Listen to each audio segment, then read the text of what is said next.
Qu'est-ce qui se passe dans le monde? Malheureusement, la tristesse, les dégâts jour après jour, et surtout, environ moins de 500 morts. On dit 305, mais c'est moins de 500 morts en Égypte, dans le désert de Sinaï, un village nord, une ville très ancien.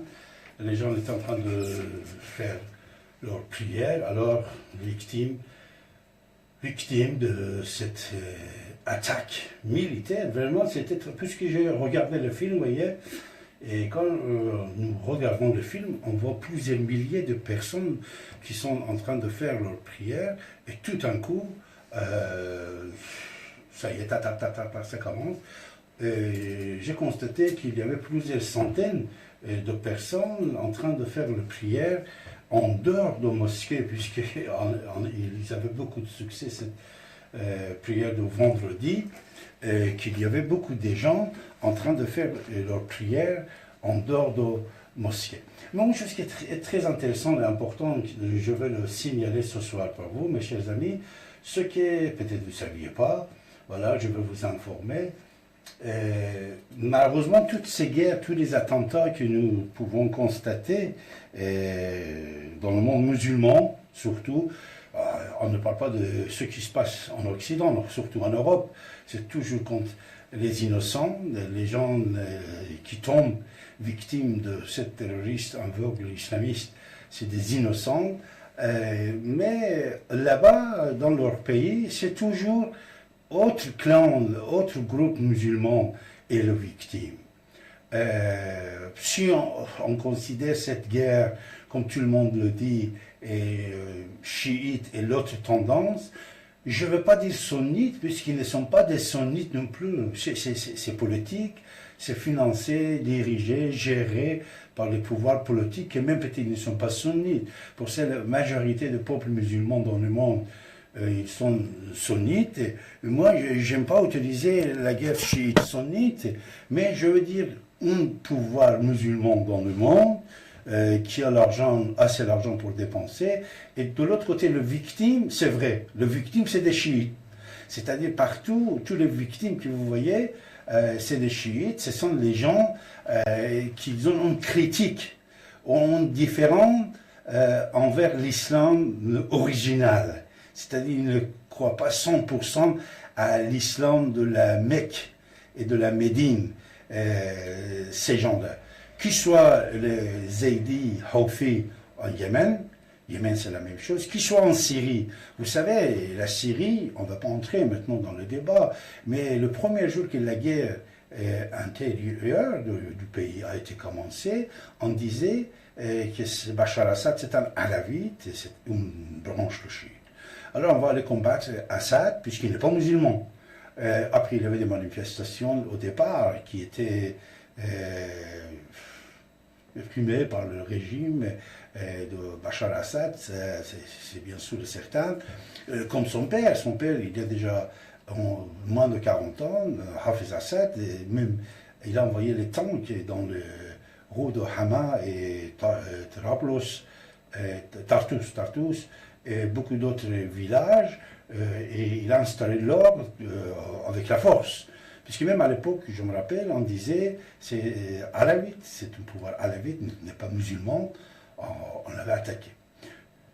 Actuellement, en Pakistan, vous avez entendu la guerre, presque c'est la guerre, puisque en Pakistan, à Islamabad, on a demandé de l'armée, le maire, on peut dire, l'autorité d'Islamabad, ils ont demandé de l'armée de ramener ces soldats dans les rues d'Islamabad pour installer le calme. Et ça aussi, c'est une violence envers les deux tendances de l'islam. Enfin, il y en a un qui le considère qu'il n'est pas musulman, c'est les chiites. Les chiites ont dit qu'ils ne sont pas musulmans. Alors pour les chiites, vous avez plusieurs branches, mais cette fois-ci, celle de l'Égypte, c'est un peu spécial. Celle d'Égypte, c'était fait dans la mosquée de Rawdeh. C'est une petite ville dans le désert, mais ces gens-là, ils sont des soufis. Vous connaissez bien le soufi, les derviches. Les soufis, vous savez que c'est une tendance si vous voulez bien le comprendre, il faut le dire proche au bouddhisme, c'est-à-dire une tendance un peu spirituelle, proche du bouddhisme, qui existe dans la plupart des pays musulmans, surtout chez les Kurdes, en Iran, en Syrie, en Turquie, dans certains pays africains, ils sont minoritaires, le soufisme. Alors le soufisme, pour la plupart des fois, leur chef, c'est Imam Ali, c'est le gendre de Mahomet.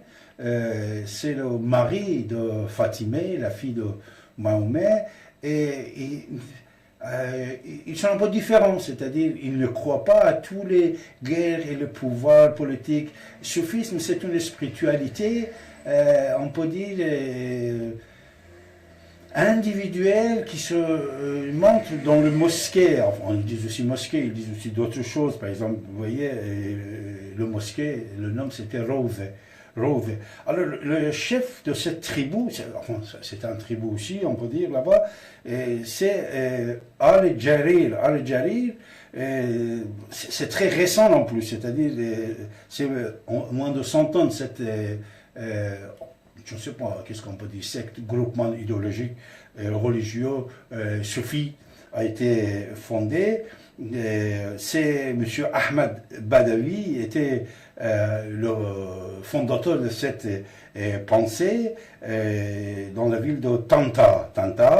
Le tombeau de M. Ahmad Badawi aussi, il se trouve à Tanta, et chaque année, il y a une grande fête pour célébrer l'anniversaire de M. Ahmad Badawi, n'est-ce pas? Pourtant, comme je viens de vous dire, ce mouvement, cette branche de l'islam soufiste, chiite, n'est pas trop politique, mais par contre, deux fois, il se montrait très politique, surtout à l'époque de la guerre de l'Égypte avec l'Israël. Il participait dans cette guerre contre Israël.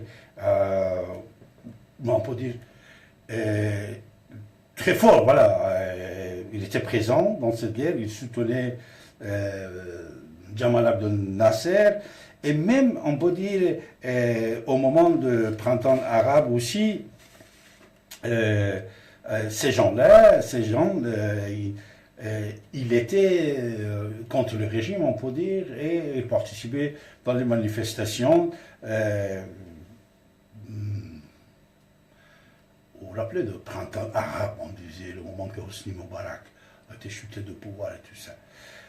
Voilà, c'est un petit schéma, je veux vous dire que, c'est-à-dire, ces gens-là n'étaient pas 100% des musulmans qui Daesh ou Al-Qaïda ou Taliban va aimer. C'est une branche qui est considérée, parce que vous savez, tous les mouvements armés islamiques, ils considèrent que les branches qui ne sont pas sunnites, qui soient chiites, de 1 imam, de 3 imams, de 7 imams, de 5 imams, de 12 imams, il y en a plusieurs branches chiites, ils ne sont pas musulmans, alors on peut les tuer facilement. C'est pour ça cette massacre qui a été effectué en Égypte, il allait même chercher les gens dans les toilettes pour les tuer. Et il y avait, comme vous savez, une trentaine d'enfants parmi les tués. Il ne regardait pas si c'est un enfant, c'est une femme, un homme, âgé, pas âgé. Tac, tac, tac, tac, tac, on tuait les gens, voilà. Et même, on était allé dans les toilettes de mosquées, même les gens qu'on a trouvés dans les toilettes de mosquées, on les a tués. Et moi, j'ai vu un film très court, pas très court, le film, il nous montre dès le départ, je l'ai mis dans mon page de Facebook, David Abbassi, vous pouvez aller le visiter. Les gens sont en train de faire leur prière, 5 minutes avant l'attaque, et après l'attaque, la totalité de l'attaque, vous pouvez voir qu'il y avait plusieurs centaines de gens en train de faire les prières en dehors de mosquée, puisque mosquée, malgré qu'il était grand, mais encore, il y avait des gens dehors. Et ces gens-là ne sont pas musulmans comme les autres pays musulmans, ils sont musulmans, vous voyez, voilà, c'est des soufis. Les soufis, vous le connaissez, sur cette antenne depuis déjà des années, on a beaucoup parlé de cette spiritualité sainte qui existe chez les soufis.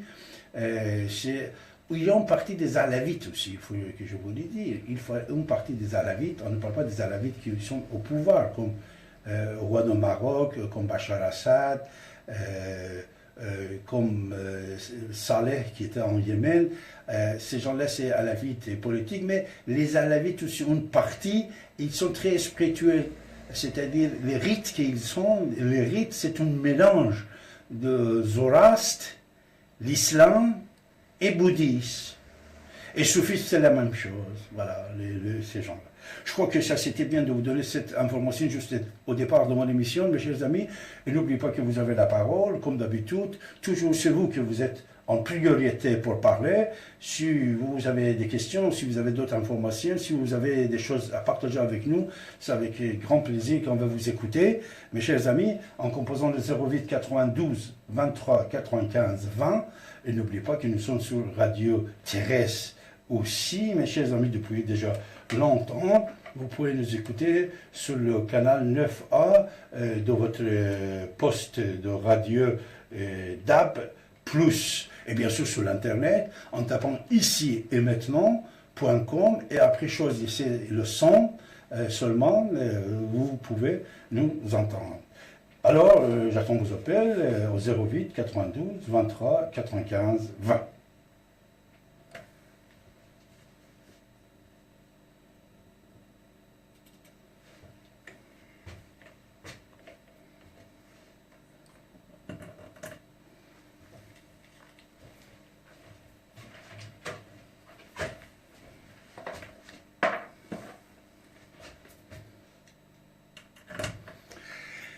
Reste avec moi, mes chers amis. Je vais vous prendre un après. Allô, oui. Oui. Oui. Comment vous appelez-vous? Oui. Ne quittez pas. Ne quittez pas. Ne quittez pas.